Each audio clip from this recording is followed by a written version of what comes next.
Hey everyone, Krikester here, and welcome to another NGS video where this time we're going to be talking about the Ordinal Tower. So this is a new mode introduced to NGS where we're going to be fighting different bosses up through different ranks. But to start this off, we have to go talk to a certain NPC. This NPC being Schlocked, which you can find in Central City right next to the item lab. You can get a quest from him that will bring you right to the Ordinal Tower, which is going to end up being in South Alio.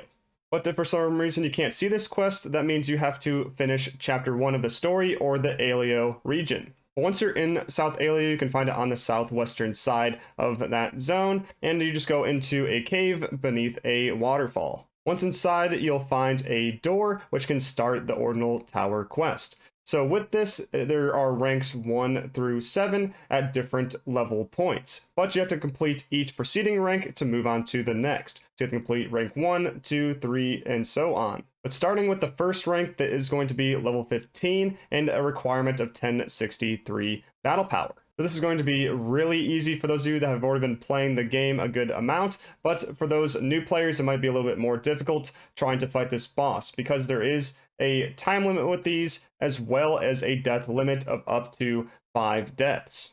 Thankfully, though, you can enter as a group of up to 4 players, and there's even matchmaking for those of you who don't have pre-made groups. Regardless of that, though, you can solo every single one of these ranks, and once you get inside, you'll be facing a single boss. This is what it's going to be like up to rank 6, so we're going to face a single boss, but as you progress through the different ranks, it's actually going to be different bosses, kind of progressing from Alio ones to Rutem to even Caveris. But at rank 7, it's a little bit different, where it's going to include multiple bosses, all from the different regions. And as you go through these ranks, the level and battle power requirements are going to keep increasing, depending on where you're at, all the way up to level 65, and a battle power requirement of 2878. But that's not everything, as rank 7 has a whole bunch more going on with it. But before we get into that, I want to talk about the rewards from rank 1 to 6. So with these ranks, you don't get a whole lot in terms of regular drops. You can get some old seasonal weapons like the Tempesta or Flammel and that kind of thing.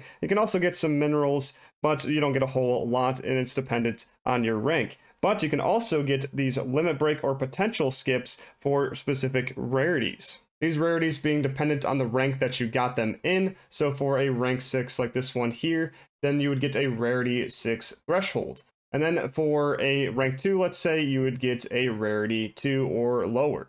But these are amazing for new players going through the game, as it removes the material requirements for gear when it comes to potential unlocks or limit breaking. But the most important rewards are actually these first clear ones. So this is a once per account deal where you get these whole list of items when you complete a certain rank. So on rank 1, you get 10 arms refiners and 10 of 3 different class cubes. And then at rank 2, you even get more things. So you can get a 7-star armor at just level 20, which is absolutely insane. And then, of course, you also get another 30 class cubes. And these just continue to be insane as you go through the ranks, getting more materials, getting more of this 7-star armor, and every single time you get 30 class cubes to use for different add-on skills. But once you get to the final rank, it actually is just one thing, a accessory, shoulder migratory bird. So with rank 7, it's not the rewards for here that you're looking for, it's actually the ones that you get inside this floor.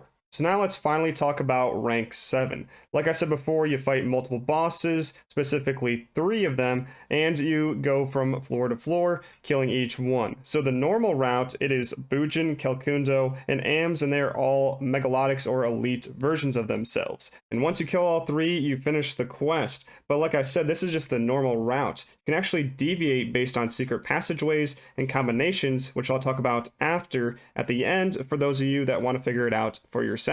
But once completed, you obtain that bird accessory like I said before for your first time clear, but you also get other items based off the bosses that you've killed. And you have a chance of getting soul 4s, some motion changes that are a dash and a glide for those wing spread, as well as a chance at rugged and obsidia weapons. Speaking of obsidias, though, there are actually titles to get that give you all weapons for your class, partially upgraded by getting at least a 12,000 score on this rank 7.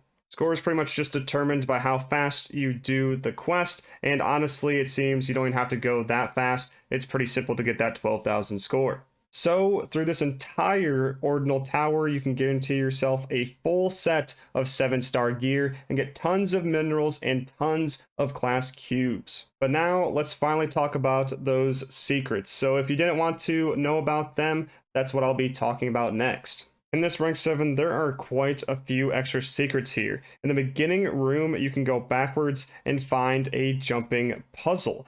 Completing this actually opens up the fences that are blocked off for that blast sign in the boss arenas. These can be great for getting extra photon blasts to deal damage against these bosses, but they're also even used for other secret passageways. Currently, there are 2 of these passageways which you can find as glowing cubes with 2 colored buttons next to them. So to get past the first step of this, you actually need to kill bosses in a certain order. So the blue means Boojin, so you have to kill the Boojin for one of the doors, and then there's a red button, that means Ams. So you have to kill Boojin, and then Ams, or even Ams and then Boojin, either or, don't kill the Calcundo in the middle. And then when you go back to the location of this door, you'll find that the glowing cubes are gone. When you go inside, there'll be a purple target that you need to hit. But you can't just hit it with any attack, you need to use a photon blast. That's why the blast sign is so important, because they guarantee you a PB. Once you do this, you'll find another purple target behind that, where you need to go back outside and find another blast sign to get another photon blast. Make sure to not go into a boss room that is going to trigger that final 3rd boss, and try to find the blast sign elsewhere in a previous boss room, or even some extra ones laying around the map.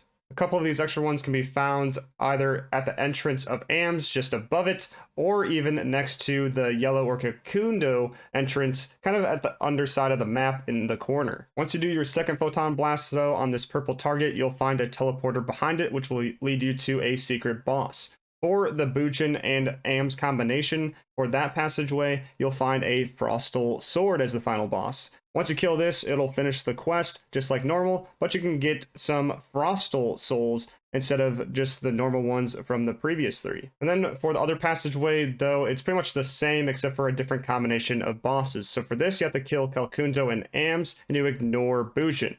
So you kill those 2, go to the spot, use a photon blast, get another one, and do it against that 2nd purple target. And then on this side, you'll actually find Vardius, the only spot where you can actually farm Vardius other than the Caveris mining rig. Once you kill him though, funnily enough, you can actually get something similar to his urgent quest loot, such as a whole bunch of 3 stars like Theseus and the Troy weapons.